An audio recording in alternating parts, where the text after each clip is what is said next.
What is up, guys? Delboy here. So the search for Anthony Joshua's next opponent goes on. That is obviously following Jarrell Miller's failed drug test. Jarrell Miller isn't going to be Joshua's opponent on June 1st. That has been confirmed, and since then there has been a couple of developments in regards to replacement opponents. Firstly, a couple of guys have ruled themselves out. The first being Kubrat Pulev, and I'll be honest, I'm not surprised by this. Pulev has some legal issues in the United States, as we know, after Kissgate, and also in his last fight with Bogdan Dinu, which was only in March, he suffered a bad cut. So he's not ready legally, and even if he didn't have that legal situation, he still has that cut to contend with, and obviously that would mess up his sparring, his preparation. He wouldn't be in an ideal spot to take that fight in June. So I can understand why Pulev has ruled himself out. Adam Kownacki has also ruled himself out, and I can't lie, I was a bit disappointed about that. Kownacki's reasoning was he needs more than 7 weeks to prepare for this fight. And listen, 7 weeks isn't ideal, but this is the chance to fight for the World Heavyweight Championship and obviously get a career high payday. It's a big opportunity, and for him to rule himself out was a bit disappointing. I like Adam Kownacki, I think he's a good fighter, and I believe he was one of the better options on the table, and one I would have been happy with. So obviously, naturally, I'm disappointed. But yeah, the whole 7 weeks thing, is it ideal? No. But at the same time, is it short notice? I don't think so. I mean, to me, short notice is like 2 or 3 weeks. If you get offered a fight at that stage, that's short notice, or even a week out. That's when it becomes short notice. But 7 weeks? To me, that's not short notice. Again, not ideal, but not a complete disaster either. And if you've got real ambition to become the World Heavyweight Champion, surely you have to consider taking a fight like that on 7 weeks' notice. Surely. So, Adam Kownacki pulling out or ruling himself out did disappoint me. And another guy who has appeared to kind of rule himself out is Luis Ortiz. Now this one is up in the air, so apparently Ortiz's manager, he said Luis Ortiz wouldn't be ready in time. Luis Ortiz himself said he would be ready, and then it emerged that Luis Ortiz is asking for 10 million to fight Anthony Joshua. He's asking for more than what Jarrell Miller got. So he doesn't want the fight, let's be honest about it. Or if he does, he's just trying to play hardball.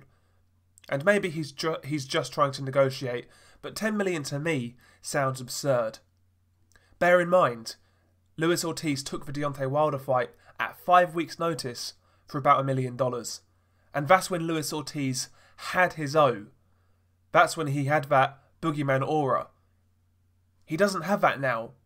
And he's asking for 10 times that for what he got paid against Deontay Wilder. And his reputation isn't as big as it was then. So 10 million to me just sounds like you're pricing yourself out, to be honest.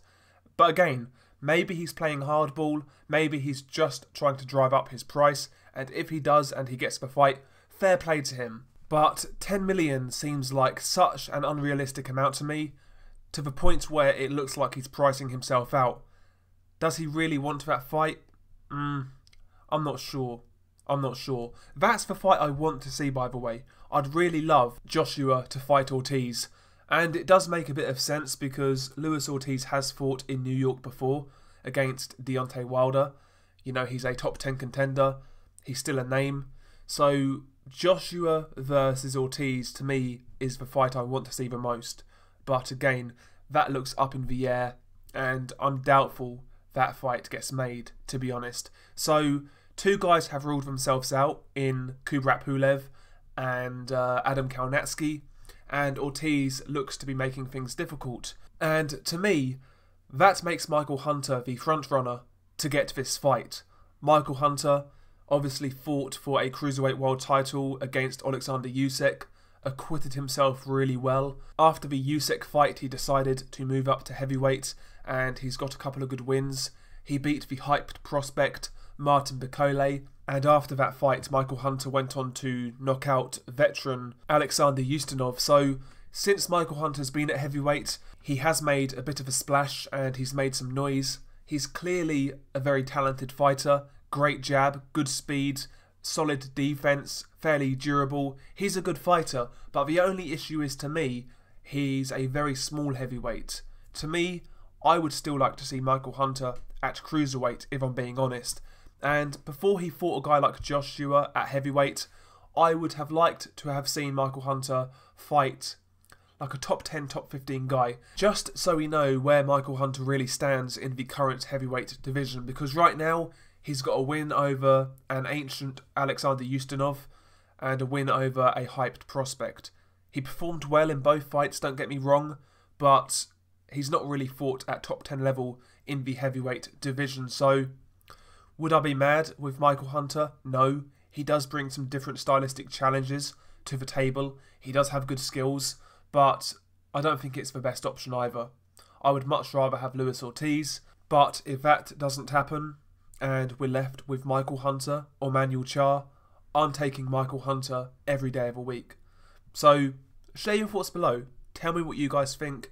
Who do you think will be the opponent for Anthony Joshua? Share your thoughts below. Peace.